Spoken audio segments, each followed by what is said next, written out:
Let's keep talking about the Raven Queen, and this time we are hitting that fast forward button to 5th edition. She is mentioned in the core Dungeon Master's Handbook as part of the list of possible gods your character can choose to follow. Not that in depth, so let's move on to 2017 and crack open Xanathar's Guide to Everything. This is where we are introduced to Hexblade Warlocks. Hexblades are weapons created in the Shadowfell. When a warlock makes a pact with an entity from the Shadowfell, the pact can manifest itself in the form of a weapon. From the name, I assume that weapon is going to be a sword or a blade of some kind, but it doesn't have to be. According to this book, it is known, not suspected, known that the Raven Queen made the first Hexblade weapons. What is suspected is that there's a possibility that a good chunk of Hexblades may be related to the Raven Queen in some way. The book also says, many sages speculate that she and the Force are one, and that the weapons, along with the Hexblade Warlocks, are tools she uses to manipulate events on the material plane to her inscrutable ends. That checks out. Remember, the Raven Queen is a very ambitious goddess. What makes her a little more dangerous than the average ambitious deity is that she is a multiverse god. That means she can fling her influence any which way, anywhere. Same with Hexblades, they are scattered around the multiverse. So,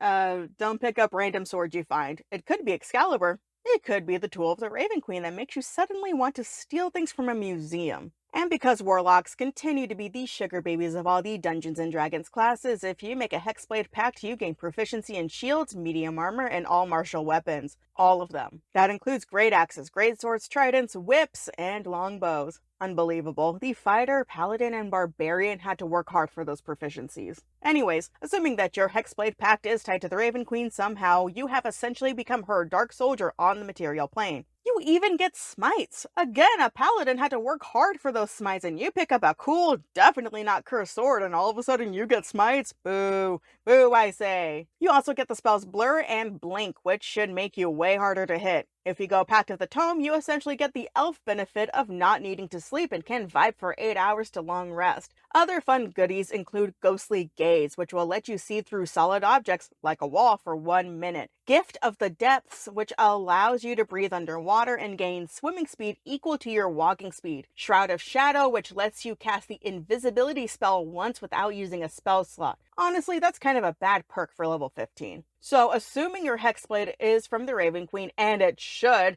because how dare you deny our dark mommy, she is going to make you work. But she will grant you the abilities to make achieving your missions a little bit easier. Anyways, thanks for watching. Go be a good little warlock and have a magical day. Bye-bye.